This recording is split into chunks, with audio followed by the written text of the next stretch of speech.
The Miracle of Enzim halaman 136. Susu segar terdiri dari sekitar 4% lemak, tetapi sebagian besar lemak tersebut terdiri dari partikel-partikel lemak yang berbentuk butiran-butiran kecil. Semakin besar partikel lemak, semakin mudah mereka terapung. Jika susu segar dibiarkan, lemak akan menjauh menjadi sebuah lapisan krim di permukaan. Ketika sekali atau 2 kali meminum susu botol pada saat masa kecil, saya ingat melihat sebuah lapisan krim lemak berwarna putih di bawah tutup botolnya. Saat itu susu tidak dihomogenisasi, jadi partikel-partikel lemaknya mengapung ke permukaan pada saat proses transportasi. Kini sebuah mesin yang disebut mesin homogenisasi digunakan dan secara mekanis partikel-partikel lemak pun dipecah menjadi lebih kecil. Hasil akhirnya adalah susu homogen. Namun pada saat homogenisasi berlangsung, lemak susu yang terdapat dalam susu segar berikatan dengan oksigen sehingga mengubahnya menjadi lemak terhidrogenisasi atau lemak teroksidasi. Lemak terhidrogenisasi berarti lemak yang telah terlalu banyak teroksidasi atau dapat dikatakan telah berkarat. Seperti halnya semua lemak yang terhidrogenisasi, lemak dalam susu homogen buruk bagi tubuh. Namun proses pengolahan susu belum selesai sampai di situ. Sebelum dipasarkan, susu homogen harus dipasteurisasi dengan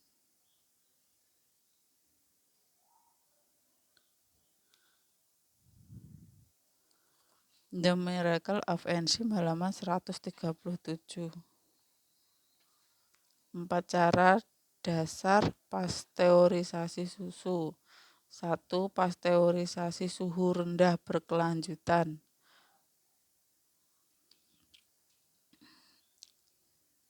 Atau suhu rendah waktu lama. Pasteurisasi dengan memanaskan hingga 62,2 derajat sampai 65 derajat Celcius selama 30 menit.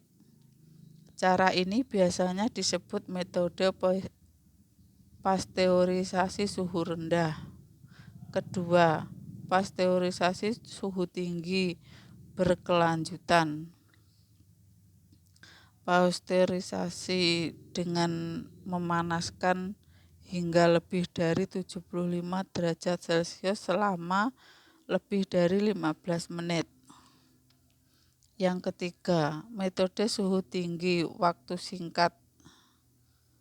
Pasteurisasi pada suhu lebih dari 72 derajat Celcius selama lebih dari 15 detik. Cara ini adalah metode pasteurisasi yang paling banyak digunakan di seluruh dunia. Pasteurisasi suhu sangat tinggi waktu singkat. Pasteurisasi dengan memanaskan hingga 120 sampai 130 derajat Celcius selama 2 detik.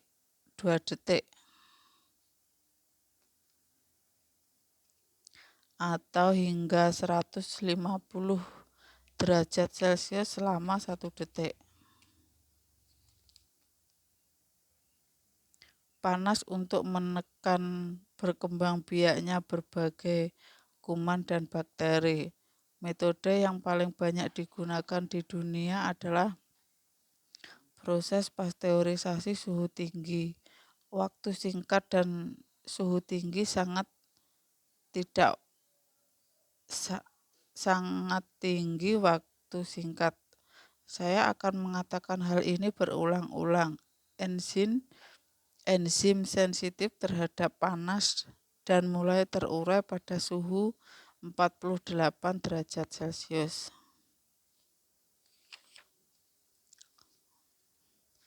The Miracle of Enzim halaman 138. Pada suhu 115 derajat Celcius, enzim sudah hancur seluruhnya. Oleh karena itu, terlepas dari lama waktu yang digunakan dalam pemrosesan, pada saat suhu mencapai 130 derajat Celcius, enzim lebih hampir keseluruhannya rusak. Terlebih lagi, jumlah lemak yang teroksidasi meningkat lebih banyak lagi pada suhu sangat tinggi, dan suhu tinggi mengubah kualitas protein yang terdapat dalam susu. Sama halnya seperti kuning telur yang lama direbus mudah pecah. Perubahan yang serupa pun terjadi pada protein susu. Laktoferin yang sensitif terhadap panas juga rusak. Oleh karena tidak dihomogenisasi dan pasteurisasi, susu yang dijual di supermarket di seluruh dunia tidak baik bagi Anda. Susu sapi pada dasarnya memang untuk anak sapi. Nutrisi yang terdapat dalam susu coklat untuk anak sapi yang tengah berkembang yang penting bagi pertumbuhan anak sapi belum tentu berguna bagi manusia. Terlebih lagi dalam dunia alami, hewan yang minum susu hanyalah bagi yang baru lahir. Tidak ada mamalia yang minum susu setelah dewasa. Inilah cara kerja alam, hanya manusia yang dengan sengaja mengambil susu dan spesies lain mengoksidasi dan meminumnya. Ini bertentangan dengan hukum alam. The Miracle of Enzim halaman 139. Di Jepang dan di Amerika Serikat, anak-anak didorong untuk minum susu saat makan siang di sekolah, karena susu yang kaya nutrisi dianggap baik untuk anak-anak yang tengah tumbuh. Namun siapapun yang menganggap bahwa susu sapi dan air susu ibu manusia adalah sama, tentunya sangat salah. Jika Anda mendata berbagai nutrisi yang ditemukan baik dalam susu sapi maupun dalam ASI, keduanya memang sangat serupa. Nutrisi seperti protein, lemak, laktosa, zat besi, kalsium, fosfor, natrium, kalium, dan vitamin ditemukan dalam keduanya. Namun, kualitas dan jumlah nutrisi ini sangat berbeda. Komponen protein utama yang ditemukan dalam susu sapi disebut kasein. Saya pernah menyinggung fakta bahwa protein ini sangat sulit dicerna dalam sistem pencernaan manusia. Sebagai tambahan, susu sapi juga mengandung bahan antioksidan dan laktoferin yang memperkuat fungsi sistem kekebalan tubuh. Namun, laktoferin yang terdapat dalam ASI adalah 0,15%, sementara yang terdapat dalam susu sapi hanya 0,01%. Tampaknya bayi-bayi yang baru lahir dari spesies yang berbeda membutuhkan jumlah dan resiko dan rasio nutrisi yang berbeda pula. Dan bagaimana dengan orang dewasa? Laktoferin menjadi contohnya. Laktoferin dalam susu sapi terurai dalam asam lambung. Maka bahkan jika Anda meminum susu segar yang belum diproses menggunakan suhu tinggi, laktoferin di dalamnya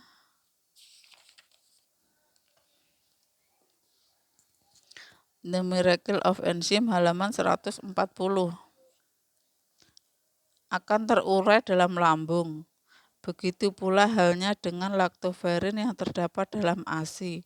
Seorang bayi manusia yang baru lahir dapat menyerap laktoferin dari ASI dengan baik karena lambungnya masih belum berkembang sempurna dan karena sekresi asam lambungnya hanya sedikit. Laktoferin pun tidak terurai dengan kata lain, ASI manusia memang tidak dimaksudkan untuk dikonsumsi oleh manusia dewasa. Susu sapi, walaupun sebagai susu segar yang masih mentah, bukanlah makanan yang cocok bagi manusia. Kita mengubah susu segar yang pada dasarnya memang tidak baik bagi kita menjadi makanan buruk dengan cara homogenisasi dan pasteurisasi pada suhu tinggi. Kemudian kita memaksa anak-anak kita untuk meminumnya. Satu masalah lain adalah orang-orang dari kebanyakan kelompok etnis tidak memiliki cukup banyak enzim laktase untuk menguraikan laktosa. Kebanyakan orang memiliki cukup banyak enzim ini pada saat masih bayi, tetapi kemudian berkurang seiring usia. Pada saat orang-orang ini minum susu, mereka mengalami berbagai gejala seperti perut bergemuruh atau diare, yang merupakan hasil ketidakmampuan tubuh mereka mencerna laktosa. Orang-orang yang benar-benar tidak memiliki laktase atau jumlah enzimnya benar-benar rendah disebut tidak tahan laktosa.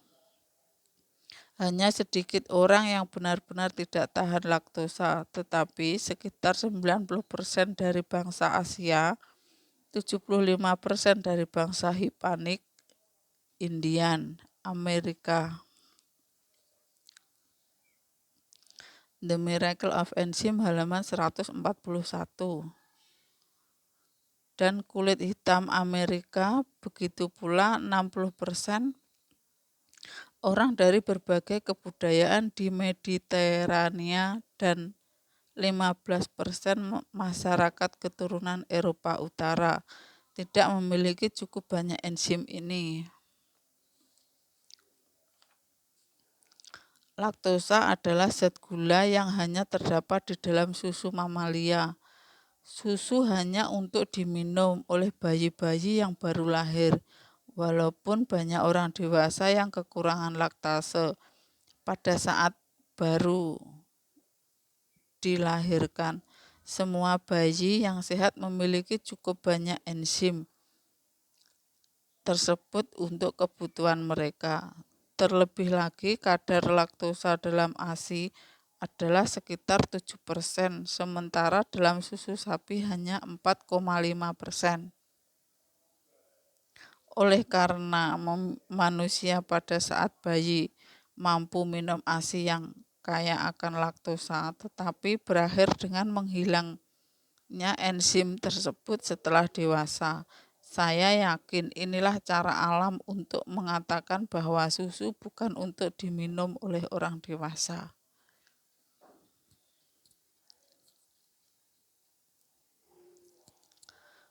Jika memang sangat menyukai rasa susu, saya sangat menyarankan Anda membatasi seringnya mengkonsumsi susu. Berusaha untuk minum susu yang tidak dihomogenisasi dan dipasteurisasi pada suhu rendah. Anak-anak dan orang dewasa yang tidak menyukai susu tidak boleh dipaksa untuk meminumnya. Singkatnya, minum susu tidak bermanfaat bagi tubuh.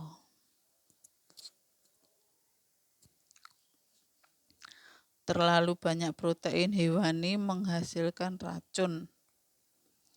Dalam diet dan gaya hidup keajaiban enzim, saya menyarankan para pasien saya untuk mengkonsumsi sebagian besar biji-bijian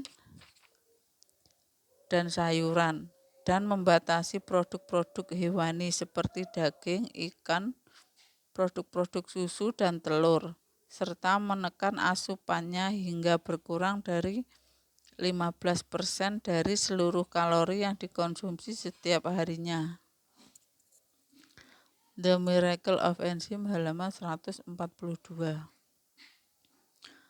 Banyak ahli nutrisi yang pada saat ini mempromosikan bahwa protein hewani memiliki banyak unsur ideal yang kemudian diuraikan dan diserap oleh asam amino dalam usus dan pada akhirnya diubah menjadi darah dan otot. Namun, tidak peduli betapa baiknya suatu makanan, jika Anda mengkonsumsi lebih dari yang dibutuhkan akan menjadi racun bagi tubuh. Hal ini benar terutama jika Anda mengkonsumsi protein hewani dalam jumlah banyak, karena protein hewani tidak akan diuraikan dan diserap seluruhnya oleh sistem pencernaan. Yang terjadi adalah sisanya akan membusuk dalam usus dan menghasilkan sejumlah besar racun seperti hidrogen sulfida, indole gas metana, amonia, histamin, dan nitrosamin. Ditambah lagi radikal bebas juga dihasilkan dan untuk menetralkan racun-racun ini, sejumlah besar enzim terkuras di dalam usus dan hati. Jumlah protein yang diperlukan oleh setiap orang adalah kira-kira 1 gram untuk setiap 1 kilogram berat tubuhnya. Dengan kata lain, untuk seseorang yang berat badannya 61 kilogram, 60 gram protein hewani setiap harinya sudah cukup. Namun dalam kenyataannya terdapat data yang menunjukkan bahwa konsumsi protein sesungguhnya di Amerika Serikat berkisar 88 sampai 92 gram untuk pria dan 63 sampai 66 gram untuk wanita. Tentu saja ini terlalu banyak. The Miracle of Enzym halaman 143. Protein yang dikonsumsi terlalu banyak pada akhirnya akan dikeluarkan sebagai urin. Tetapi sementara ini, banyak kerugian yang ditimbulkannya pada tubuh. Pertama-tama, protein yang berlebih di tubuh menjadi asam amino oleh enzim-enzim pencernaan. Dan asam amino ini kemudian diuraikan lebih lanjut di dalam hati sebelum mengalir ke dalam aliran darah. Oleh karena kemudian darah bersifat lebih asam, sejumlah besar kalsium diambil dari tulang dan gigi untuk menetralisasi keasaman tersebut. Kalsium beserta darah yang teroksidasi kemudian disaring melalui ginjal. Di tempat ini, kelebihan protein dikeluarkan bersama-sama sejumlah besar air dan kalsium. Tidak perlu disebutkan lagi, sejumlah besar enzim juga terpakai dalam proses ini. Jika Anda mengkonsumsi protein dalam jumlah berlebih dengan menyantap daging, termasuk makanan yang telah diproses mengandung daging dan susu, termasuk semua produk susu, kerusakan yang dihasilkan terhadap kesehatan Anda bahkan bisa jadi semakin serius. Mengapa? Oleh karena tidak mengandung serat makanan. Makanan-makanan hewani ini mempercepat memburuknya kesehatan usus Anda. Serat makanan tidak dapat diuraikan oleh enzim pencernaan manusia. Contoh-contoh yang umum adalah selulosa dan pektin yang terdapat pada tumbuhan dan kitin yang terdapat pada cangkang kepiting dan udang. The Miracle of Enzym halaman 144. Jika Anda mengkonsumsi banyak daging dan kekurangan serat makanan, jumlah kotoran berkurang sehingga menyebabkan konstipasi dan kotoran stagnan. Terlebih lagi jika kondisi ini dibiarkan saja, divertikula atau rongga-rongga mirip kantong terbentuk di dinding usus tempat racun dan kotoran stagnan telah berkumpul sehingga menyebabkan berkembangnya polip dan kanker.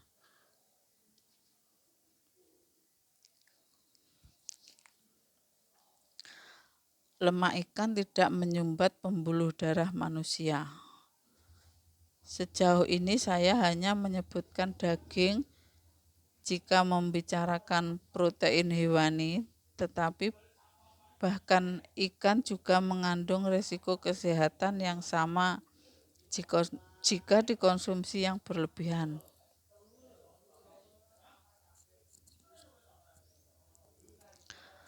Namun menurut data klinis saya, terdapat satu perbedaan mutlak antara usus yang makan daging dengan usus yang makan ikan.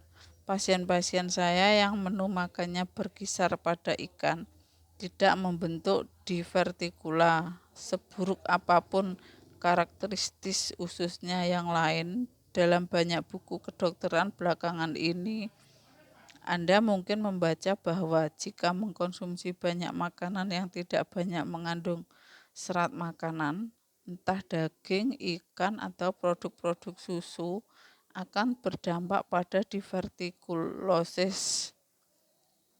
Namun pada pengalaman klinis saya sendiri, saya melihat bahwa mereka yang mengkonsumsi sangat sedikit daging atau tidak mengkonsumsi daging sama sekali, tetapi mengkonsumsi banyak ikan, memiliki dinding usus yang mengecang dan kaku, tetapi tidak pernah sedemikian jauh hingga berbentuk divertikulosis.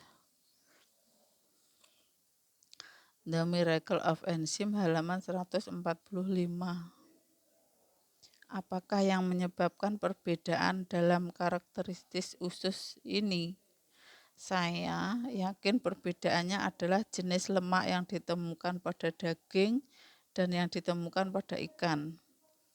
Konon, perbedaan antara lemak di dalam daging dan ikan adalah asam lemak jenuh pada daging buruk bagi tubuh, sementara asam lemak tak jenuh pada ikan baik karena menurunkan kadar kolesterol Anda. Ada satu cara yang lebih mudah untuk memikirkan hal ini, yaitu dengan mengambil manusia sebagai standar.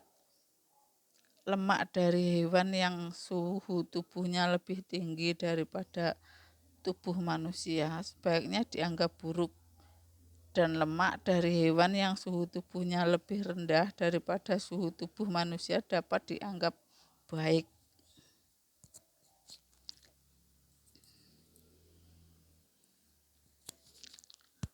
Suhu tubuh sapi, babi, atau burung biasanya 38,5 sampai 40 derajat Celcius, lebih tinggi daripada suhu tubuh manusia, yaitu 37 derajat Celcius. Suhu tubuh ayam bahkan lebih tinggi, yaitu 41,5 derajat Celcius. Lemak dari hewan-hewan ini berbeda dalam keadaan yang paling stabil pada suhu tubuh hewani tersebut. Oleh karena itu, saat memasuki lingkungan bersuhu lebih rendah dalam tubuh manusia, lemak ini akan menjadi lengket dan mengeras. Lemak lengket ini mengentalkan darah. Aliran darah yang mengental menjadi lambat dan darah di dalam pembuluh darah menjadi stagnan dan tersumbat. Sementara itu, karena ikan adalah hewan berdarah dingin, dalam kondisi normal suhu tubuh mereka jauh di bawah suhu tubuh manusia. Apa yang terjadi saat lemak ikan memasuki tubuh manusia? bagaikan lemak yang Anda panaskan di atas wajan. Lemak ikan meleleh menjadi cair. Minyak ikan saat memasuki aliran darah manusia menyebabkan darah menjadi encer dan mengurangi kadar kolesterol jahat dalam darah.